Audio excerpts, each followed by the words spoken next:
Okay, so you can see here that I've started to put a little bit of the key points in. I've just rewritten or redrawn the two functions different color.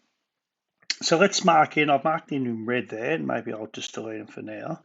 The points that I reckon we should be able to infer fairly accurately. All right. So obviously if they go through, don't forget the addition of ordinates is about adding the y coordinate, isn't it? So y coordinate of 4 plus the y coordinate of 2 means I have a y coordinate of 6 at that point. Okay. The other one is where the lines intersect. My y coordinate is twice that size. So if my y coordinate is here, which is whatever that is, if that's 4, that's 2, maybe about 1, well, twice that height brings it up to about there for both those points. Where they intersect, we go up twice as big.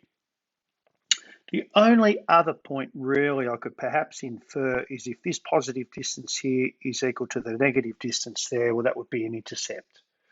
So I think, while it's harder to get it accurately, I think we're pretty safe to assume we might have intercepts just in front of the current green intercept, yeah, because the distance above is going to be roughly equal to the distance below. So let's think about what's happening out here. So what have we got? The blue function there is approaching 0. So the y coordinate there is basically 0. So all we get left with is this big negative green value plus a little bit positive. So really, our graph is just going to look pretty much like this parabolic graph. Oops. I'll just do it a bit better because we're just going to get closer and closer towards the green line, but we will never ever reach it because that blue section there adds a little bit positive to it. And the same on the left-hand side. We've got we've got a big negative number as we go further and further down.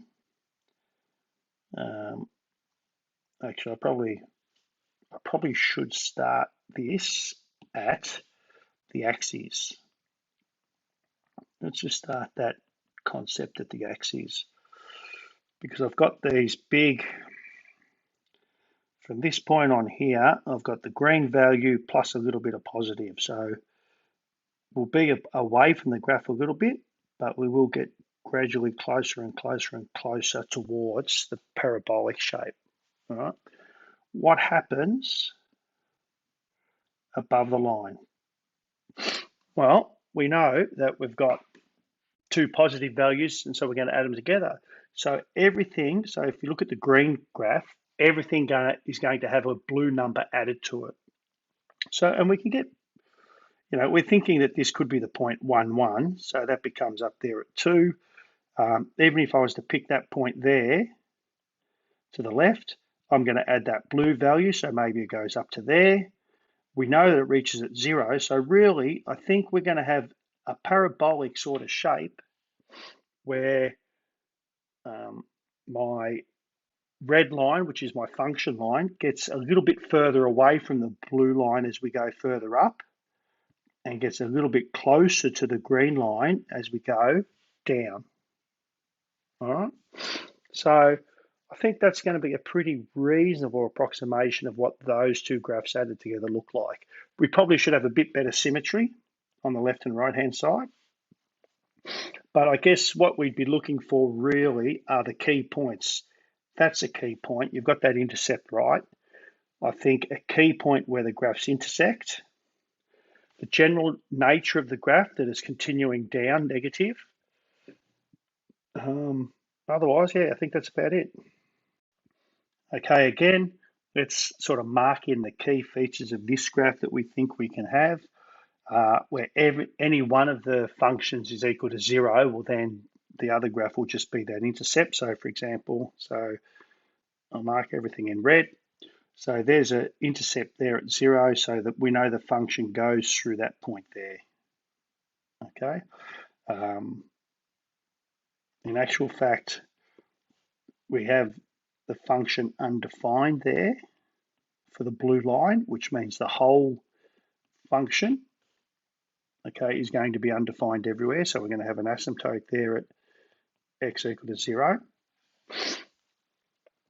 So let's think about, well, what about maybe that point here on the right is roughly the same distance from the function as there, maybe a bit earlier. So I reckon we're going to have an x-intercept there. All right, let's think about top right section. What have I got? I've got, from the black line, I've got smaller and smaller negative values being added to larger and larger blue values. So we've got our blue values minus a little bit. So I think it's fair to say that my parabola is the dominant function, and my red line is going to get closer and closer to that parabola because it's the parabola less a little bit. And as I travel out here, the little bit that I'm subtracting is smaller and smaller from the y equals f of x. All right. We know we intersect there somewhere, and I'm pretty confident that my line must come through that intercept because it's 0. And then what's happening here? The black line, big, larger and larger negative values, plus another little bit more negative. So all the way down, initially I'm further from the line, but I'm going to approach this line closer and closer. So we've probably got a point of inflection or something like that there, like a stationary point. So let's just tidy that up a fraction in here. And we'll get that a nicer curve. So I'm thinking, what if we just give that a bit of a curve there? And we're going to approach that asymptote. All right, so I reckon it's going to look a little bit like that on the right-hand side. Left-hand side, what do we know? Well, the graphs intersect there, which means the corresponding y coordinate is going to be twice as big. And this is a more familiar one. I guess our black curve here is our 1 on x graph, and it's got significantly higher, well, actually, let's have a look. It's got significantly higher values than the blue line. And so it'll behave like that, but at some point in time, so we've got positive value, so we've got the positive value here plus the positive on the blue, so we're above this line sort of all the way along. At some point in time, I've got a 0, so maybe it's there. All right, so I'm thinking our red line is going to approach the blue line because this off to the left, in fact, it was probably easier if I didn't color the lines in at the start. So if I compare these two sections of the line, this section of the curve here, that's getting smaller and smaller positive values, are getting added to these bigger and bigger positive values, which means I'm going to have that blue line plus a little bit more. So I'm going to have the blue line plus a little bit more. But I'll get closer and closer to the blue line. All right. In here, well, it doesn't look as if these values here are now subtracting. So I think we're going to come down to here. At some point in time, we're going to have to turn around, aren't we? So there's going to be a turning point here. And then it's going to come up. Okay. Because this section of the curve, okay, this section of the blue curve here is subtracting from the positive values of the black line. So they're going to be lower. All right. So if I make both of my curves in green, I think that's our, that's our basic shape of the graph. Again, can we be specific about things? Only some. We don't know specific coordinates of turning points unless we use some calculus.